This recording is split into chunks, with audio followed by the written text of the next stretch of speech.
Welcome everyone to section 3 of the course where we dive into various parts of data cleaning as well as time series data analysis from the Building Data Genome 2 project.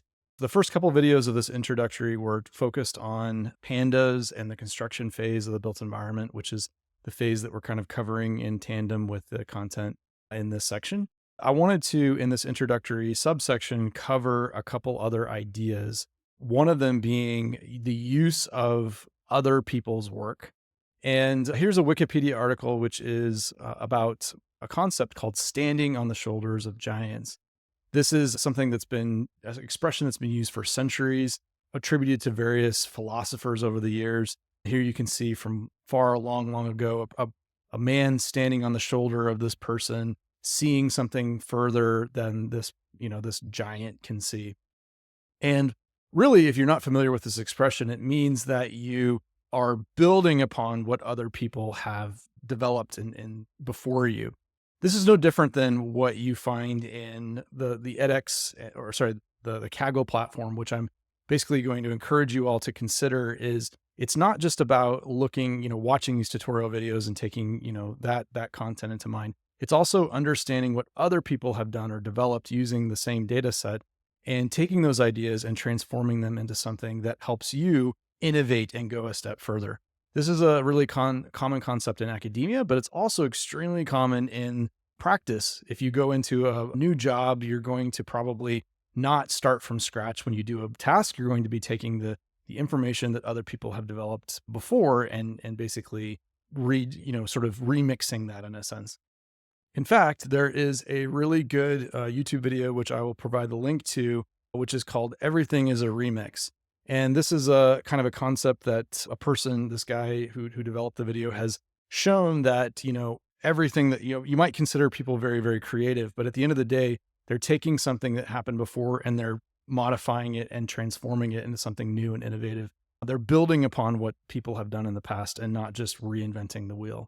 So I'll put a link there that you can watch that video. So how does this translate into this project or into this class?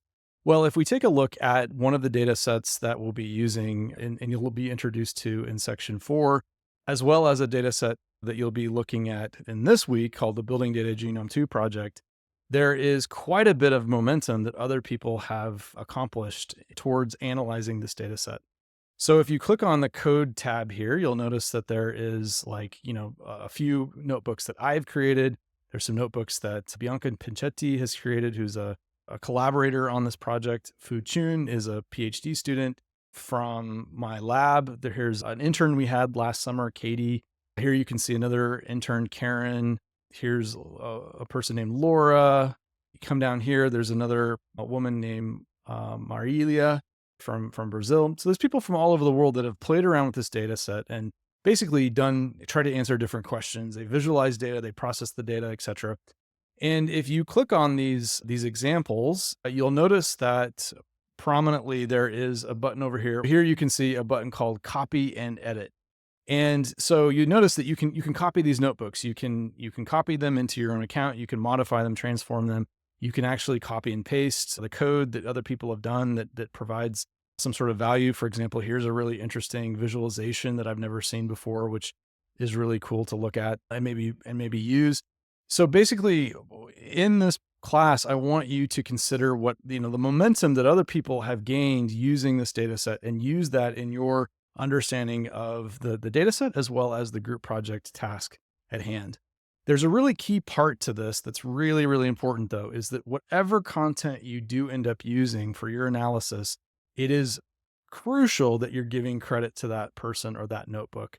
And so therefore, when you look at, for example, here's a notebook that I created, there's parts of the notebooks here at the very beginning or any part of the notebook where you can provide a link to that notebook. You can describe how you used code or content from other notebooks or other people. And that's really a big part of this class, as well as what you probably will do in the future if you do data science in your own career.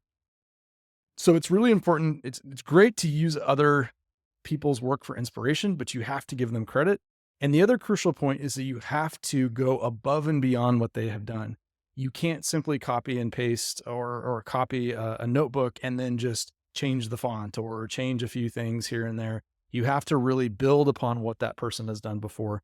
And so you may think, oh, it might be quite easy to use other people's work, but sometimes their work doesn't perfectly directly relate to what objective you have. And therefore you have to make significant changes and really adapt. And that's really something I expect the teams to do is if you use other people's work, you are explaining exactly what you've built upon and what are the changes, what are the innovations that you've made in that. So please keep that in mind. This is really one of the huge values of using the Kaggle platform is the ability to do these things. The other thing is the discussion board. So really kind of asking questions or providing like, out insight or, basically kind of trying to understand the data set better. Collaborating with other people, finding other ways to do things on the discussion board is also quite useful.